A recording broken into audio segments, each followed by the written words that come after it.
మేము రూపాయి దాచుకొని ప్లాట్ కొనుక్కుంటే ఇట్లా వెల్మ సంఘం వాళ్ళు వచ్చి అన్యాయంగా మేమేమి గవర్నమెంట్ ల్యాండ్లు కొనుక్కోలేదండి, మా భూమి పక్కా ప్రైవేట్ అని అన్ని రిపోర్ట్లలో కూడా ఉంది. ప్లీజ్ దయచేసి మాకు న్యాయం చేయండి, మా ప్లాట్ మాకు ఇప్పించి మేము ఇల్లు కట్టుకునేటట్టు చూడండి సార్ ప్లీజ్. ఇంతకుముందు బట్టి గారు కాంగ్రెస్లో ఉన్న ఆయన కూడా అప్లికేషన్ ఇచ్చామండి, అప్పట్లో మాకు కూడా న్యాయం చేస్తామని చెప్పారు. మన బట్టి విక్రమార్క గారు కూడా ఆయనకు ఆల్రెడీ దృష్టిలో ఉంది ఇది వెలమ సంఘంది. కరీంనగర్ జిల్లా వాసిని, నా పేరు అన్నయ్య. 98 టీఎస్సీలో మాకు జరిగిన అక్రమాలకు ప్రభుత్వానికి కూడా మేము విన్నవించడం జరిగింది. ఇంతవరకు ఏ ప్రభుత్వం మా గురించి పట్టించుకోలేదు. మాకు ట్రిబ్యునల్ ఇచ్చింది తీర్పు, మెరిటోలకు ఇవ్వమని హైకోర్టు ఇచ్చింది, సుప్రీంకోర్టు కూడా ఇచ్చింది. ఇప్పటికి కూడా మాకు ప్రభుత్వాధికారులు మా గురించి నౌకర్లు ఇవ్వడం లేదు, మా గురించి స్పందించడం లేదు, మీకు ఉద్యోగాలు ఇస్తాయని కూడా అనడం లేదు.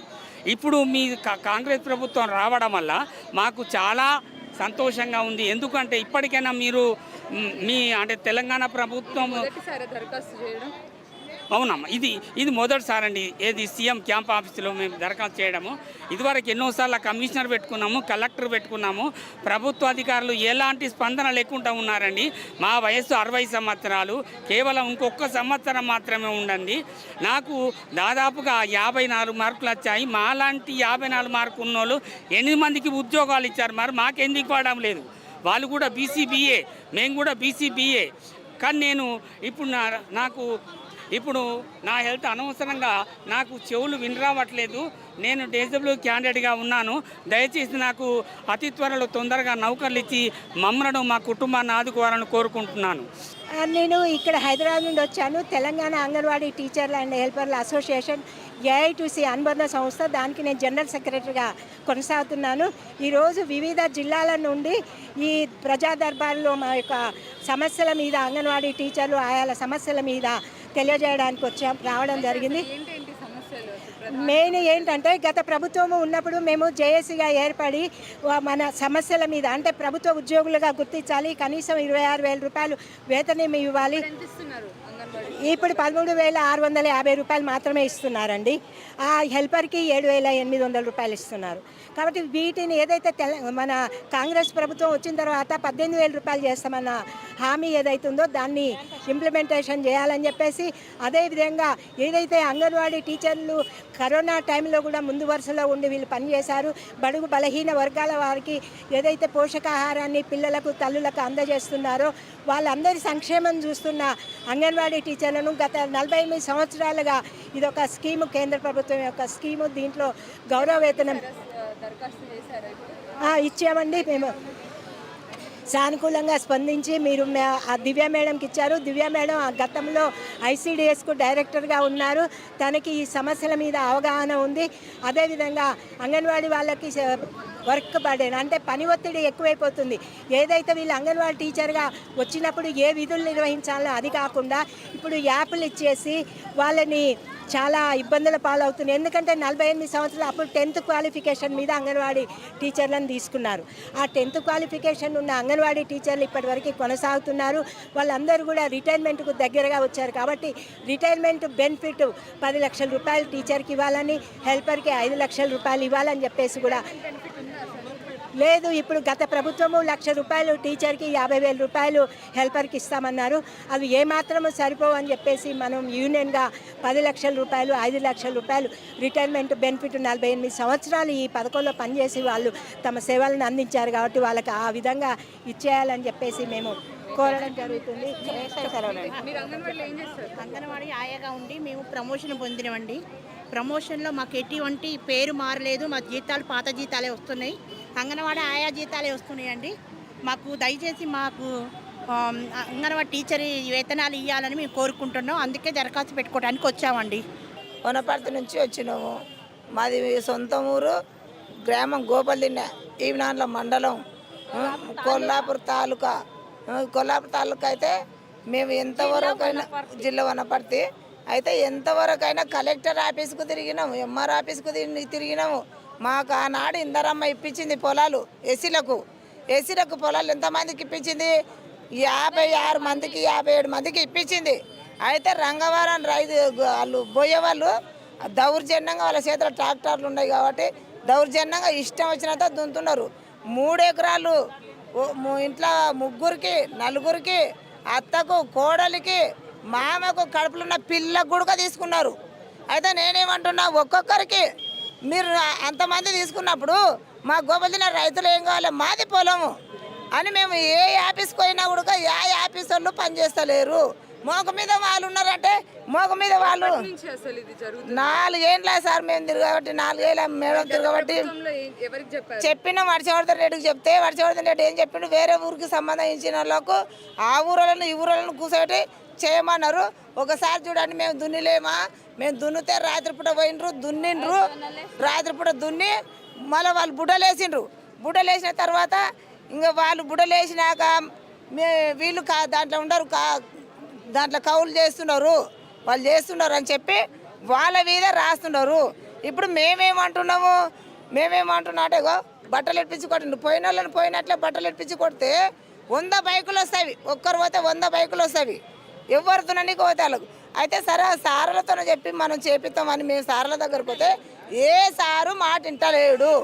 ఇప్పుడు ఆడియో మేడం అంతా తీసిపెట్టింది, పానీ ప్రకారంగా ROR ప్రకారంగా చేయమని చెప్పినాం.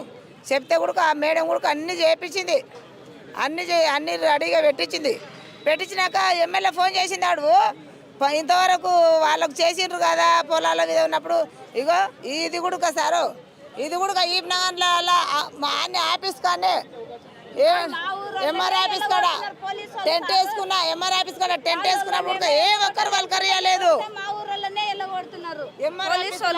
పోలీసులు ఉన్నాగానే కానిస్టేబుల్ ఎస్ఐ ఉన్నాగానే మా ఊరోళ్ళనే కొట్టిపించిండ్రు. అంటే దీనికి ఏంది సారు, ఏంది మేడం?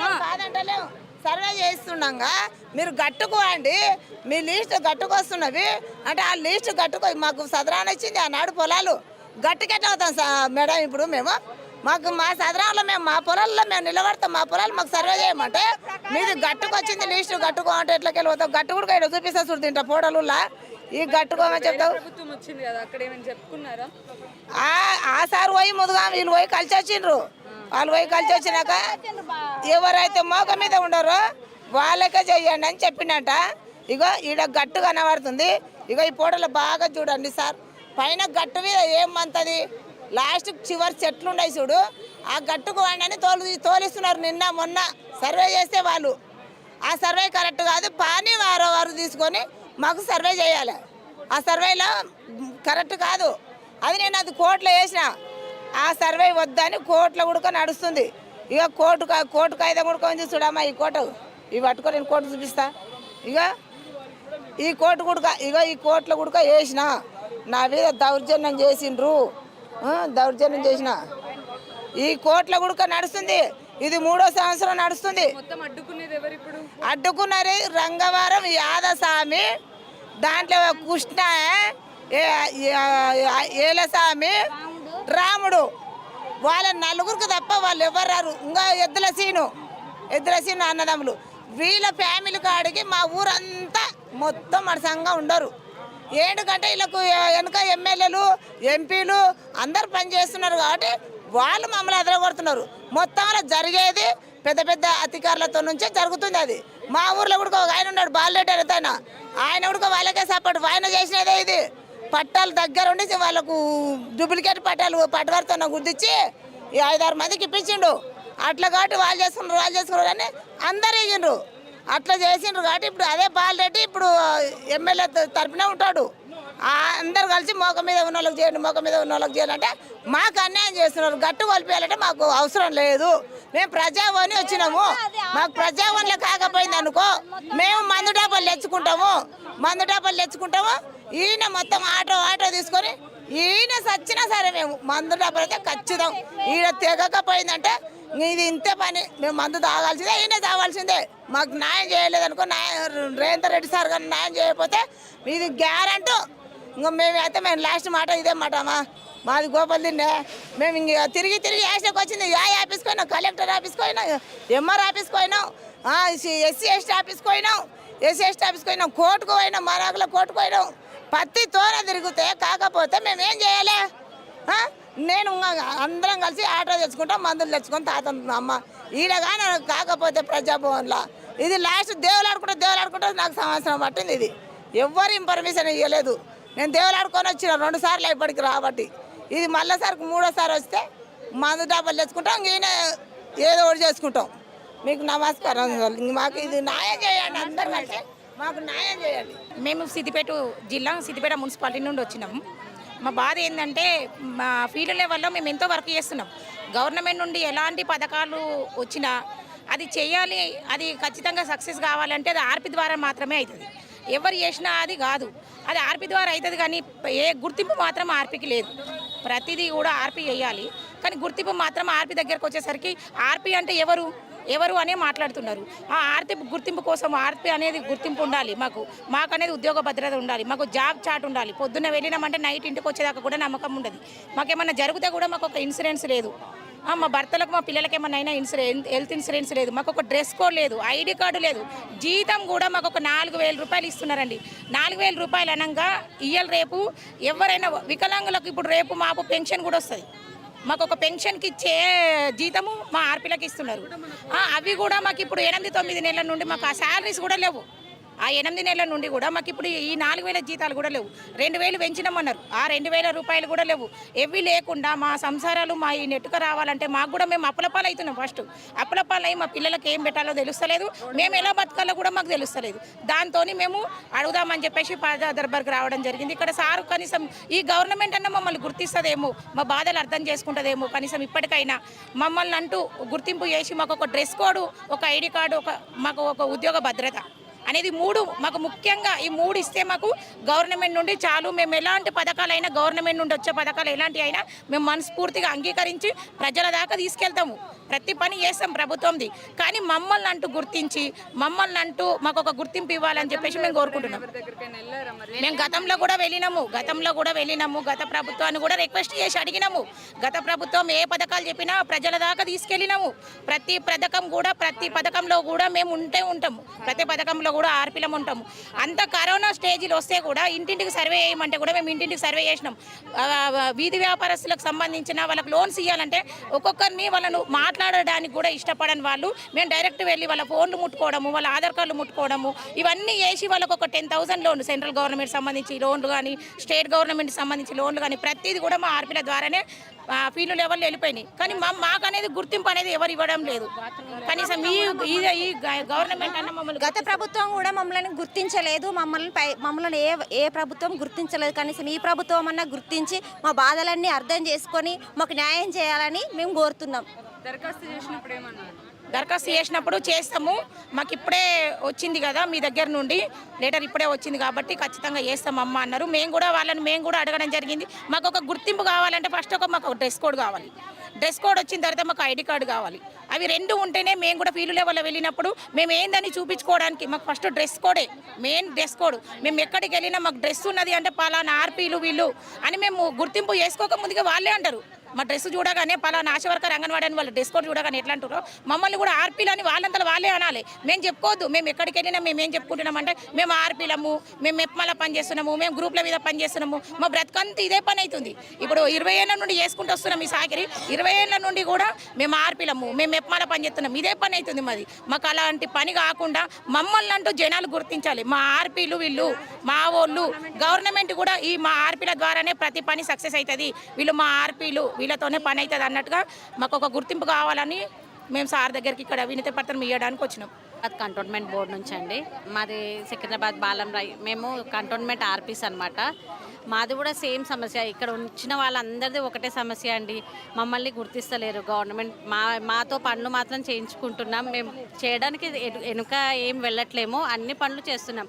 కానీ మాకు వచ్చే రెస్పెక్ట్ రావట్లేదు. మేము ఆర్పీలని గవర్నమెంట్ తెలియాలి. ఏదన్నా మాకు కేటగిరీ ఇస్తే మేము అది ఏ వర్క్ అయినా కంప్లీట్ చేస్తాం.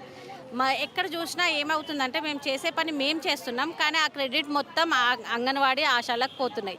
మాకు అది ఎందుకు పోతుందంటే మాకు డ్రెస్ కోడ్ లేక. ఒక డ్రెస్ కోడ్ ఉంటే ఈ వర్క్ వీలు చేస్తున్నారు. పబ్లిక్కి కూడా ఆర్పీస్ అంటేనే నమ్మకం. వాళ్ళు ఏ వర్క్ చెప్పినా కరెక్ట్గా చేస్తారు. వాళ్ళు చెప్పిందంతా జెన్యూనిటీ ఉంటుంది కాబట్టి మా జనాలు మేము చెప్పితే మాత్రం ఖచ్చితంగా డాటా ఇస్తారు, ఏదైనా చేస్తారు. దానివల్లనే ఈ ఫుల్ ఫ్లెడ్జ్గా ఏ వర్క్ వచ్చినా, గవర్నమెంట్ నుంచి ఏ ఆర్డర్ వచ్చినా ఫుల్ ఫ్లెడ్జ్గా అవుతుందంటే కారణం మేమే. కానీ ఆ విషయం గవర్నమెంట్కి తెలియాలి. సో అది తెలవాలి అంటే మాకు ఒక డ్రెస్ కోడ్ ఉంటే బాగుంటుంది. మాకు ఇప్పుడు 8 months నుంచి శాలరీస్ కూడా లేవు. 8 months నుంచి శాలరీస్ లేకపోయినా మేము ఎలక్షన్ వర్క్ చేశాము. మళ్ళీ మొన్న ప్రజాపాలన అయ్యింది కదా, ఆ వర్క్ చేసాము. ఆ వర్క్లో కూడా మేమే ఉన్నాం. ఎవ్వరూ లేరు మాకు సపోర్టివ్గా. ప్రతి వర్క్ మేమే చేసాము. 8 months నుంచి శాలరీస్ లేకపోయినా చేస్తున్నామంటే ఒక నమ్మకం, గవర్నమెంట్ మమ్మల్ని గుర్తిస్తుంది, మాకు ఖచ్చితంగా ఏదన్నా చేస్తుందనే నమ్మకంతోనే ఉన్నాము. ఇప్పుడు కూడా ఎందుకు ఇక్కడ దాకా వచ్చామంటే 8 months నుంచి ఏ ఫ్యామిలీ అయినా ఎన్ని ఇబ్బందులు పడుతున్నామో మాకు తెలుసు. ఇంకా ఓపిక అంటే ఇంట్లో పిల్లలు ఉన్నారు, ఫ్యామిలీ ఉన్నారు, వాళ్ళ కోసమైనా కొంచెం మేము ముందుకు వస్తే అట్లీస్ట్ గవర్నమెంట్ దృష్టికి తీసుకెళ్తే కొంచెం పరిష్కారం దొరుకుతుందని మేము ఇక్కడ దాకా వచ్చాం. ఇంకా ఓపిక ఉంది, కానీ అంత లోపల గవర్నమెంట్కి తెలవాలి కదా. మాకు ఎక్కడ శాలరీస్ వస్తాయి, వచ్చేది కూడా 4,000. ఈ 4,000లో ఎలా ఫ్యామిలీస్ లాక్కుంటూ వస్తాం, ఏం ఫీజెస్ కడతాం, గవర్నమెంట్ తెలుసు ఎలా ఉంటుందో ఫీజెస్. మళ్ళీ మేము బ్యాంక్స్కి వెళ్ళాలంటే ఎంతెంత దూరం ఉన్నాయో బ్యాంక్స్ తెలుసు. మాకు ఒక టైమింగ్ లేదు. మెయిన్ మాకు డ్రెస్ కోడ్ కావాలి, మాకు జాబ్ ఐడి కార్డ్ కావాలి, మాకు టైమింగ్స్ ప్రొవైడ్ చేయాలి. టైమింగ్ లేదండి, టైమింగ్ లేదు. మా సార్ ఏ టైం చెప్తే ఆ టైంకి మేము వెళ్తాం, వర్క్ చేస్తాం. మేము వరంగల్ డిస్టిక్ హన్మకొండ జిల్లా అయిందండి మాది. గవర్నమెంట్ పనులు, పట్టణ ప్రగతి కానీ, స్వచ్ఛ భారత్ కానీ, స్వచ్ఛ సర్వేక్షణ్ కానీ, ప్రతి పనులు మున్సిపల్ కమిషనర్ గారు, కలెక్టర్ గారు, మా మెప్మా పిడి గారు ఆధ్వర్యంలో మా ఎమ్మెల్యేలు చెప్పినట్టు మేము మా పరిధిలోని అర్బన్ విలీన గ్రామాలైనామండి. మెయిన్ థింగ్ రూరల్ నుంచి విలీన గ్రామాలైనాము. రూరల్ నుంచి ఎప్పుడైతే మేము అర్బన్